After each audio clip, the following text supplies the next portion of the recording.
O menino que encontrou paz nos braços de Deus. Francisco tinha apenas 9 anos, mas carregava nos ombros um fardo que muitos adultos não suportariam. Desde os 6, ele acordava todas as manhãs com um aperto no peito, como se uma mão invisível espremesse seu coração. Suor frio, tremores, uma angústia tão forte que o fazia chorar antes mesmo de abrir os olhos. Os médicos chamavam de ansiedade matinal, receitaram remédios, sugeriram terapia, mas nada adiantava.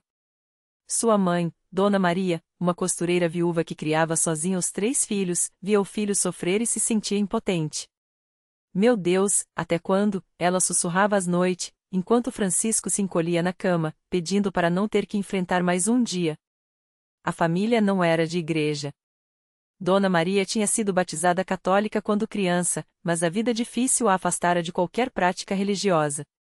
Até que uma tarde, enquanto costurava para uma cliente, ouviu falar da congregação cristã no Brasil. Lá as pessoas oram de verdade, irmã.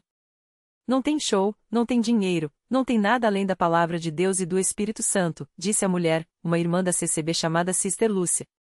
Se o seu menino tá assim, leva ele lá.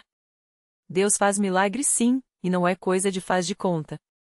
Dona Maria guardou o endereço no bolso, mas só depois de mais uma noite de choro de Francisco é que ela resolveu ir. Foi num domingo de manhã. Francisco acordou como sempre, com o peito em brasas, as mãos trêmulas.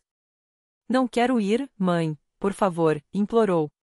Mas Dona Maria, com uma firmeza que não sentia, vestiu-o com a melhor camisa que tinha, uma camiseta simples, sem estampas, como via que os meninos da CCB usavam, e o levou pela mão. O prédio era humilde, sem luxo, apenas um salão limpo com bancos de madeira enfileirados. Os irmãos e irmãs chegavam em silêncio, cumprimentando-se com respeito. As mulheres usavam saias longas, os homens camisas abotoadas até o pescoço. Ninguém falava alto, ninguém ria de forma exagerada. Francisco, acostumado ao barulho da rua, sentiu um estranho alívio naquele ambiente sereno. O culto começou com hinos cantados sem instrumentos, apenas vozes unidas em harmonia. Francisco não conhecia as letras, mas a melodia de Jesus, terno pastor, o fez fechar os olhos.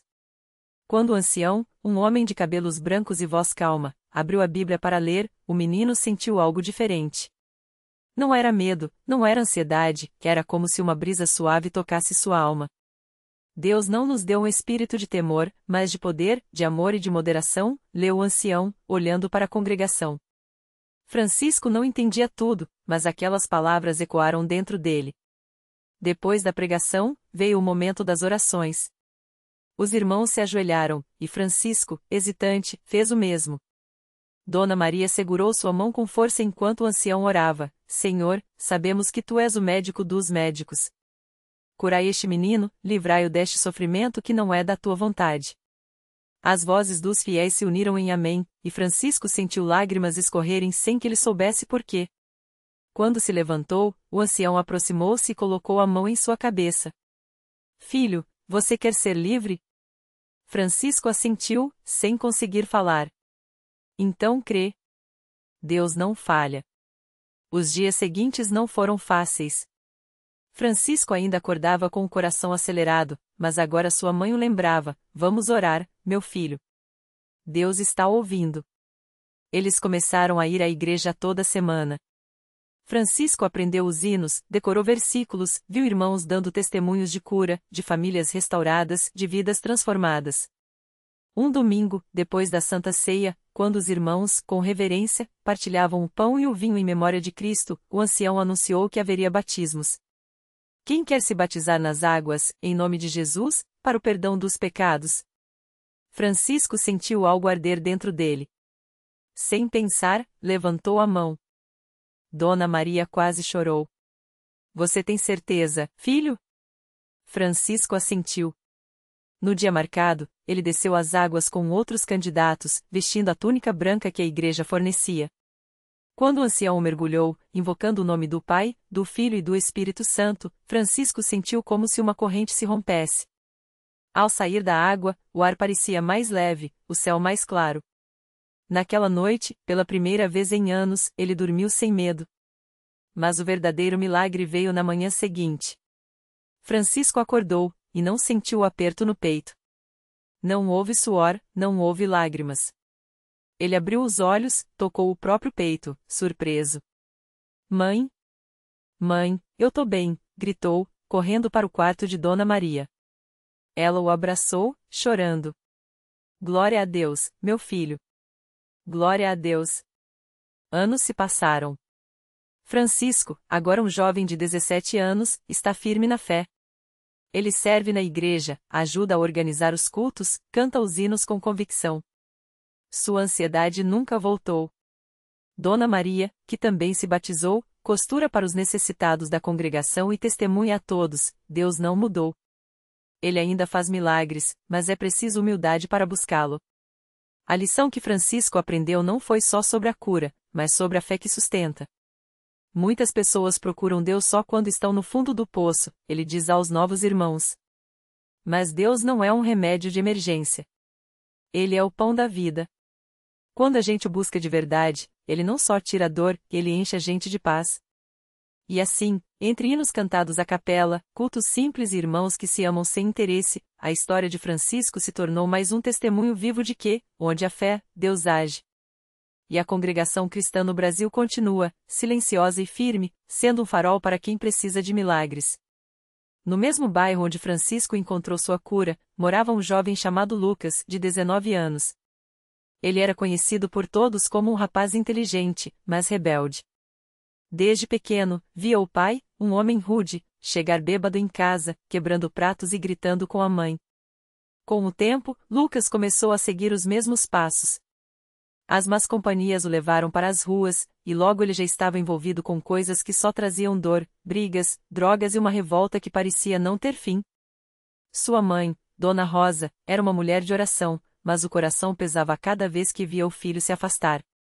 Ela já havia levado Lucas na congregação algumas vezes quando ele era criança, mas o menino não queria saber de Deus. Se Deus é tão bom, por que meu pai é assim? Por que a vida é tão difícil? Ele perguntava, com os olhos cheios de lágrimas que não deixava cair.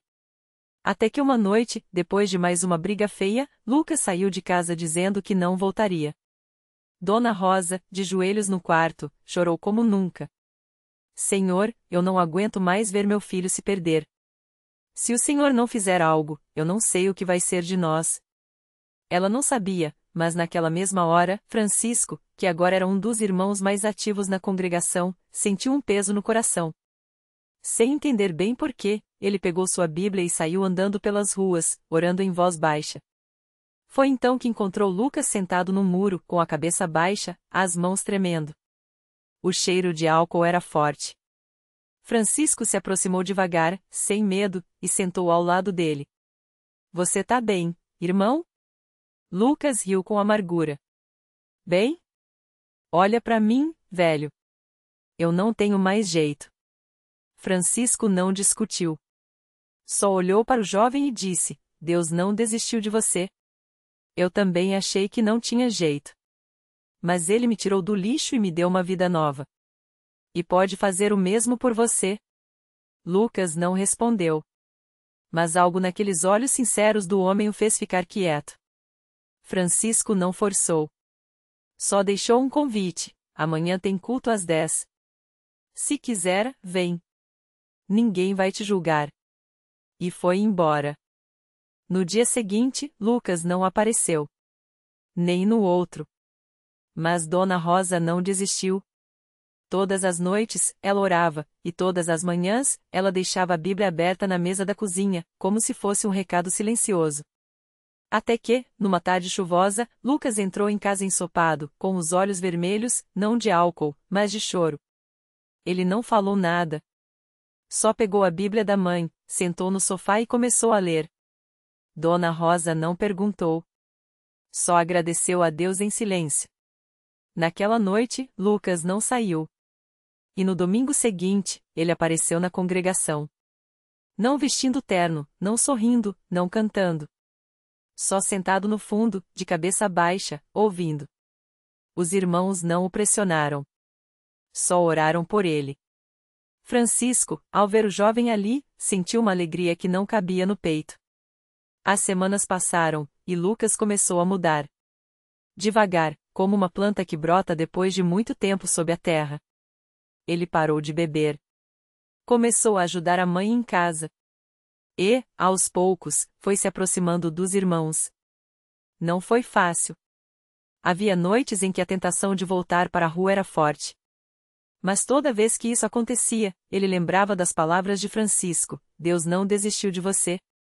Até que, numa noite de oração, Lucas se levantou e, com a voz trêmula, pediu perdão a Deus e aos irmãos. Eu não mereço estar aqui, mas quero mudar. Preciso de ajuda. Não houve aplausos. Só lágrimas de alegria e mãos estendidas para abraçá-lo. Naquele dia, Lucas encontrou não só a fé, mas uma família que não o abandonaria. Hoje, Lucas é um dos jovens mais dedicados da congregação. Ele ajuda os meninos da rua, falando da mesma forma que Francisco falou com ele, sem julgar, só amando. Sua mãe, Dona Rosa, agora sorri mais. E seu pai, depois de ver a transformação do filho, também começou a frequentar os cultos. Não é um homem diferente da noite para o dia, mas está aprendendo, aos poucos, a ser melhor. Muitas pessoas acham que milagre é só cura de doença, diz Lucas aos novos que chegam. Mas o maior milagre que Deus fez na minha vida foi me tirar do ódio e me encher de paz. Ele não muda as coisas só por fora. Ele muda a gente por dentro. E assim, mais uma história de transformação se junta às muitas que a congregação cristã no Brasil guarda em seu coração, provando que, onde há amor e fé, não há vida tão perdida que não possa ser resgatada. No mesmo bairro onde Lucas encontrou sua transformação, morava uma jovem chamada Ana. Ela tinha apenas 19 anos, mas carregava nos olhos um cansaço que parecia de muitas vidas. Desde os 13, quando perdeu a mãe para uma doença longa e dolorosa, Ana havia se fechado para o mundo. O pai, um homem rígido e amargurado pela perda, não conseguia chegar perto dela sem que as palavras se transformassem em brigas. A casa, que antes era cheia de risos, agora ecoava silêncios pesados. Ana começou a sair cada vez mais cedo e voltar cada vez mais tarde. Primeiro, eram as baladas com amigas que ela mal conhecia. Depois, vieram os namoros turbulentos, aqueles que prometiam preencher o vazio, mas só deixavam marcas mais fundas. Ela bebia para esquecer, fumava para acalmar a ansiedade, e cada manhã acordava com a mesma dor no peito, a sensação de que ninguém, nem mesmo Deus, poderia entender aquilo que ela sentia.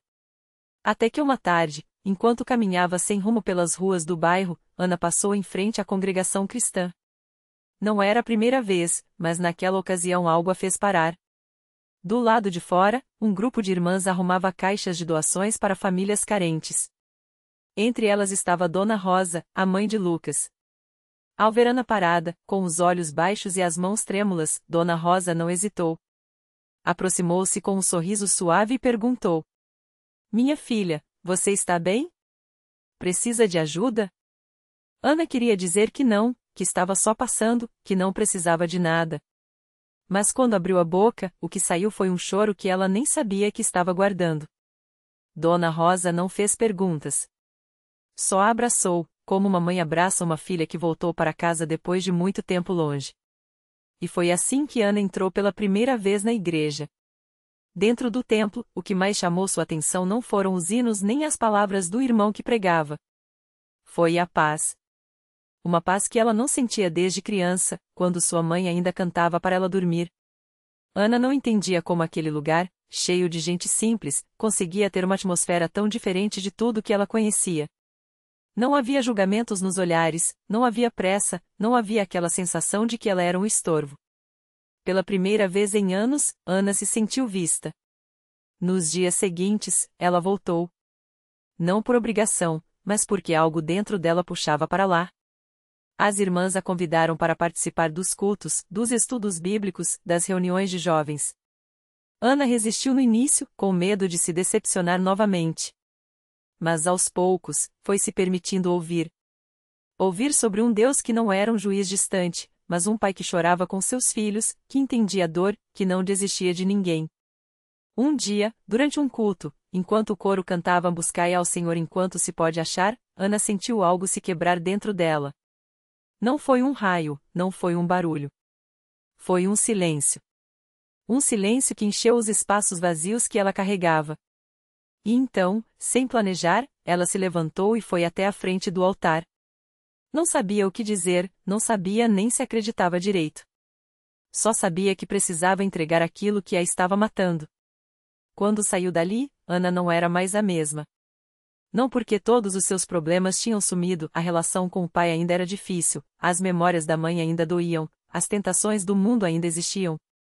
Mas agora ela tinha algo que não tinha antes: esperança. E essa esperança foi crescendo, como uma planta que brota em terra árida. Seu pai, que sempre a via como uma decepção, começou a notar a mudança. Primeiro, foi o jeito como ela olhava para ele, sem raiva. Depois, foram as palavras mais gentis, os abraços que ela passou a dar sem ser pedida. Um dia, curioso, ele a acompanhou até a igreja. Não falou nada no caminho, nem durante o culto. Mas quando voltou para casa, pela primeira vez em anos, ele sentou à mesa com a filha e perguntou: "O que tem nesse lugar que está fazendo você diferente?" Ana sorriu, com os olhos brilhando. "Não é o lugar, pai. É quem está lá." E assim, mais uma família começou a ser restaurada. Ana hoje ajuda outras jovens que, como ela, se sentem perdidas. Ela conta sua história sem vergonha, porque sabe que é justamente nas feridas que Deus mais trabalha. E quando alguém pergunta como ela conseguiu sair daquele poço, ela responde com a mesma simplicidade que aprendeu: "Não fui eu. Foi Ele." Deus não tira a gente do problema como num passe de mágica. Ele entra no problema com a gente e nos tira de lá por dentro. E quando a gente deixa, ele faz coisas que a gente nem sonhava que eram possíveis. Na congregação, as histórias como a de Ana e Lucas não são exceção. São sinais de que, onde há um coração quebrado e uma igreja que ora, os milagres não são apenas possíveis, são certos. Porque Deus não escolhe os perfeitos. Ele perfeiciona os escolhidos. Na mesma igreja onde Ana encontrou sua restauração, um homem chamado Carlos também vivia sua própria batalha silenciosa. Ele era daqueles que chegavam sempre no último banco, saía antes do fim do culto e evitava qualquer contato. Vestia uma máscara de indiferença, mas por dentro carregava um peso que quase o sufocava. Carlos tinha sido um homem de negócios bem-sucedido, até que uma série de más decisões o levou à falência. A vergonha o consumia. Ele se sentia um fracasso, não só nos negócios, mas como pai e marido. Sua família, embora não o culpasse, sofria com as consequências. As noites eram as piores, enquanto todos dormiam, ele ficava acordado, revirando na mente cada erro, cada oportunidade perdida.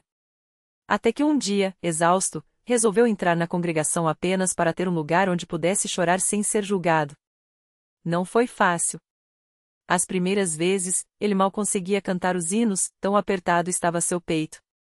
Mas havia algo naqueles louvores, naquelas orações, que o fazia voltar. Até que, em um culto de quarta-feira, o pastor falou sobre o salmo que diz: "O Senhor está perto dos que têm o coração quebrantado e salva-os de espírito abatido." Aquelas palavras foram como um martelo em seu peito. Ele sentiu que Deus não estava falando para a plateia, mas diretamente para ele. Naquela noite, depois do culto, enquanto todos se despediam, Carlos ficou parado no fundo do salão, imóvel. O pastor, percebendo sua luta, se aproximou e simplesmente colocou a mão em seu ombro. Não disse nada. Não precisava. Foi o suficiente para que Carlos desabasse em lágrimas. Entre soluços, ele confessou tudo: o medo, a vergonha, a sensação de que não merecia mais nada. O pastor o abraçou e sussurrou: "Deus não te abandonou, irmão. Ele está te esperando justamente aqui, onde você está mais fraco." Nos dias seguintes, Carlos começou a frequentar os cultos com mais assiduidade. Não foi um processo rápido. Havia dias em que a desesperança voltava a bater a porta, mas agora ele tinha algo que não tinha antes: uma comunidade que orava por ele, irmãos que o encorajavam, e uma certeza que crescia a cada dia, a de que Deus não o havia deixado. Um domingo, durante o culto, o pastor fez um chamado para que aqueles que precisavam de um novo começo se levantassem. Carlos hesitou. Suas mãos tremiam. Mas então, como se uma força maior o impulsionasse, ele se levantou. E ali, diante de todos, pediu perdão a Deus e aos seus, e declarou que queria recomeçar. O que aconteceu depois não foi um milagre espetacular, daqueles que aparecem em manchetes. Foi algo muito mais profundo. Carlos não recuperou sua fortuna da noite para o dia, mas recuperou sua família. Sua esposa, que há meses via seu marido se afundar em silêncio, agora o via sorrir novamente. Seus filhos, que antes o olhavam com receio, passaram a buscá-lo para conversar, para pedir conselhos. Ele encontrou um trabalho humilde, mas honesto, e passou a servir na igreja como voluntário, ajudando outros homens que, como ele, carregavam o fardo da derrota. Eu achava que Deus só abençoava os fortes, ele costumava dizer. Mas foi na minha fraqueza que ele me mostrou que eu nunca estive sozinho. Hoje, Carlos é um dos que ficam até o fim do culto.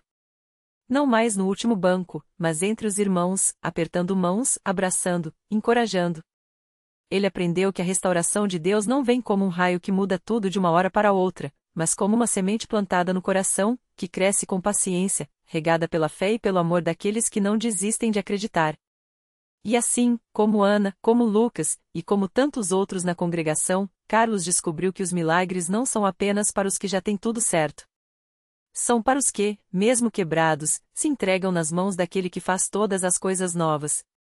Porque na CCB, não se prega uma fé de aparências, mas uma fé que abraça o homem onde ele está com suas cicatrizes, seus medos e suas esperanças. E é ali, no meio das lutas, que Deus escreve as histórias mais bonitas. O milagre completo. Aos poucos, Carlos percebeu que a mudança não era só interna. Suas mãos, antes trêmulas pelo vício, agora seguiam firmes os acordes do violão no grupo de louvor. O emprego que parecia perdido foi restaurado quando seu chefe, também membro da igreja, lhe deu uma segunda chance. E a filha, que por anos evitou seus olhares, certo dia sentou ao seu lado no culto e sussurrou: "Pai, eu senti falta de você." Não foram palavras mágicas, mas o fruto de uma vida rendida. Naquela noite, enquanto a congregação cantava "Grande é o Senhor", Carlos fechou os olhos e lembrou do homem que fora e do que Deus havia feito. Não era mais o mesmo. Não porque suas batalhas tinham acabado, algumas cicatrizes ainda doíam, mas porque agora sabia, a graça não espera a gente estar pronto, ela nos encontra no caminho. Reflexão final. Deus não precisa de heróis perfeitos, mas de corações dispostos a se levantarem. O milagre de Carlos não foi a ausência de lutas, mas a presença de Deus dentro delas. Porque a fé verdadeira não é a que nega a dor, mas a que a transforma em testemunho. Lição de vida. A restauração começa quando paramos de esconder nossas ruínas e permitimos que Deus construa algo novo sobre elas. Na CCB e na vida, os maiores milagres nascem onde a gente menos espera, no chão, de joelhos, entre irmãos que estendem a mão. E assim, como Carlos, descobrimos que a história mais bonita é aquela que Deus escreve com nossos pedaços quebrados.